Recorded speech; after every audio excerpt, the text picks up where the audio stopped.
I carabinieri del NAS di Palermo, nell'ambito della strategia di contrasto degli illeciti commessi nel settore ricettivo alberghiero, hanno eseguito controlli a strutture tecnico-ricettive della provincia di Agrigento, finalizzati a verificare le condizioni igienico-sanitarie, strutturali e autorizzative. Le irregolarità più frequenti hanno riguardato la mancanza della SCIA, le carenze igienico-sanitarie e strutturali, le insegne inadeguate e l'ampliamento arbitrario dei locali e della disponibilità dei posti letto.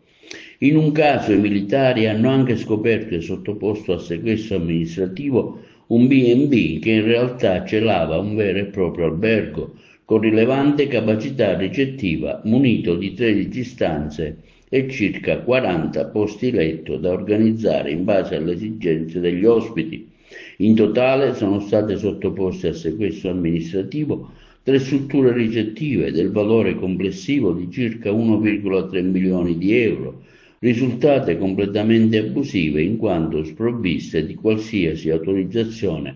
con la contestazione di sanzioni amministrative per oltre 2.500 euro.